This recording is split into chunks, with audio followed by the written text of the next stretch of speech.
Let's get salty! Everyone, Zeddy here again today with a brand new video and with the latest expansion, Voyage to the Sunken City. We saw the introduction of the Colossal Legendary minions, and today we're going to go over if they've been a bust or if they've been good or somewhere in between. We'll go over all of them because it's kind of interesting to take a look, as well of course, I know I keep mentioning it, but we have our $100 giveaway out of my pocket. We're going to give $100 of packs to one lucky winner. All you have to do is to enter my giveaway is go to this video, like, comment on it. It's in the description below. Subscribe to the channel. On April 28th, I will announce a winner. And if we hit 48,000, 49, 50,000 subs, I'm going to do a giveaway bigger and better for every 1,000 subs on the road to 50K. So keep hitting that button. Anyways, the Colossal Legendaries. Every class has one.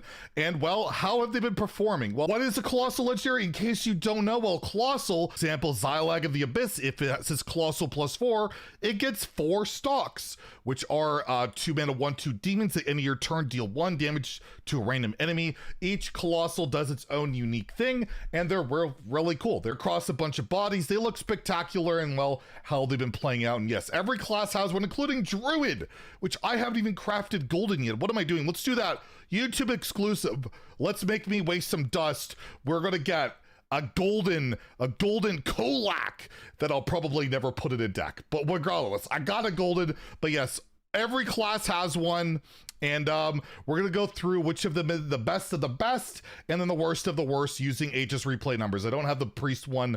I think I'm gonna leave it at that. But yeah, let's go hop over to Aegis replay. Using Aegis replay sorting by the expansion, by the different Colossals, we can see which ones are kicking some butt and which ones are doing well rather poorly. So starting off, we have Blackwater Behemoth, has a 38% win rate. It's only been played around 9,000 times so far. This is across the entire sample size in Diamond through Legend, by the way. Voyage to the Sunken City. Interestingly enough, though, when it's played, 52% of the games are played. So when it comes down, this card is pretty good. And we can take a look at the card itself. It has lifesteal, and what it does, it creates a 1/4 that will make something attack into it, giving you a good health swing. And you can see the decks that it's in that are not doing particularly well. We have Highlander Quest Priest, Control Priest, and well, that's basically the only decks is slower control decks that Priest just can't really utilize right now. So the worst performing legendary or Colossal Legendary so far does belong to Priest.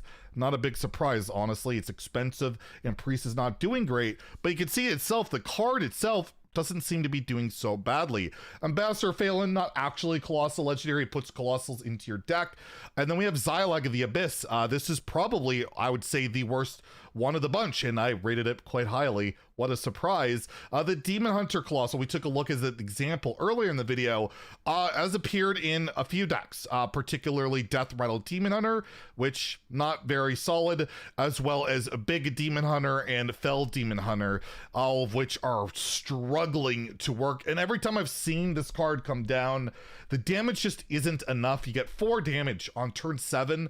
Not great, and the bodies itself just don't impact the board enough, and as a result, it just hasn't really done well. Demon Hunter is doing incredibly well on ladder, but more on aggressive strategies, and Zylag just does not fit that whatsoever. And you'll even note Zylag's been played the least by a mile, 2,400 times. The Murloc for Warlock that basically destroys the entire board. And his butt, you get his butt. It's a 4/7 taunt that if it dies, the entire board is gone, your opponent's board.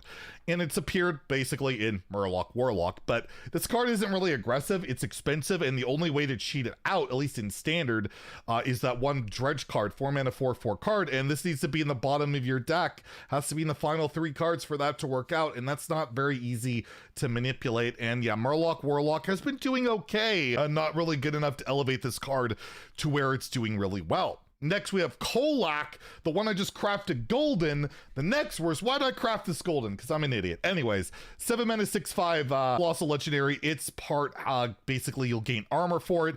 Druid is kicking some serious butt on ladder. It's like the best class. However, when you play it, it's not doing so great. It's only been played 5,200 times. However, when played, 57% win rate. for whatever reason, if you get to the point in the game where you play it, seems to be doing well, and it's just in certain builds of Ramp Druid. I like this Ramp Druid. We gotta take a look at this one. It's got 16% win rate. How could it be that bad? Oh, it's got Hedra the Heretic in it. That makes a lot more sense. But yes, not doing amazingly well. There's just better stuff to do on 7 and Druid, whether it's drawing a billion cards or 3 cards and getting a taunt. Scales of Onyxia, it just doesn't really serve a big purpose. That 8 armor isn't really enough. And then we have Hydralodon next on the list. For Hunter, you get these heads with Russia. When they die, they summon more Hydralodons and they can spawn more. It's quite the cool card, but it's more for a mid-range Hunter, which just doesn't really exist. You have Beast Hunter and Highlander Hunter. People are trying to make this card work. It's seeing a lot of play, but none of the decks are performing very well. Outside of like Quest Hunter and Face Hunter, you're just not seeing a lot of Hunter on ladder these days. And despite the card being good, when it's played, 53% win rate, it just doesn't really, again, make the cut.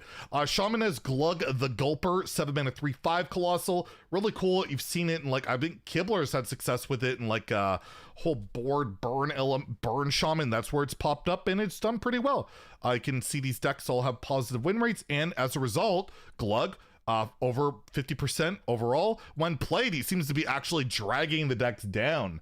If you look at those numbers when he's played, when he's kept in the mulligan, when he's drawn, those are all lower than the deck win rate, which actually implies to me that maybe he's not even good in these decks.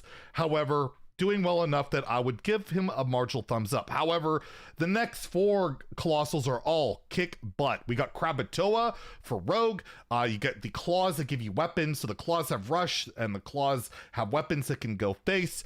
51% deck win rate, played 63,000 times.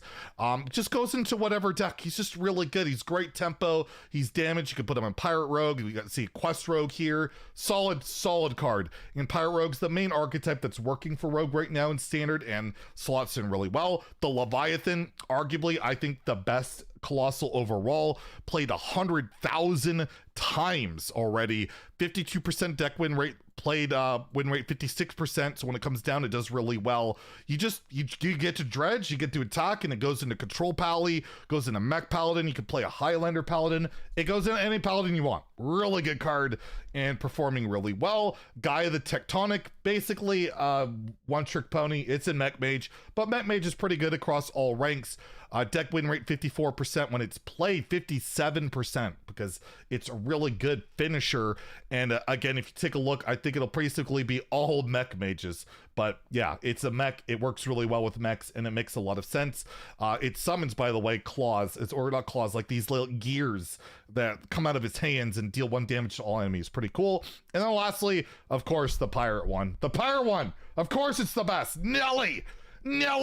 The Great Thresher works in Quest Warrior, works in Control Warrior as well. I put it in my Control Warrior because you get 1 mana Mr. Smite. Yeah, you get to discover 3 pirates to go to Nelly's ship.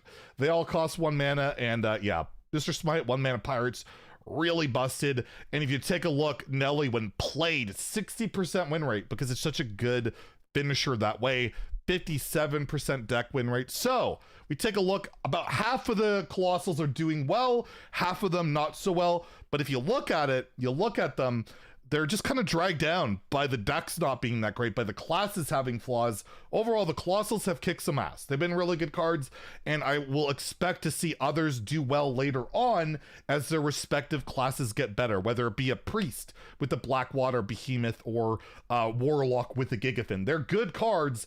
They just need to, you know, find that right home, and I welcome them. I enjoy the Colossals. I think they've been a cool fit, and let me know in the comments below. How have you been enjoying them? What's your favorite? And do you think they've been a success or a bust and all of that? If you enjoyed the video, please like and subscribe. Have a great day and stay salty, my friends.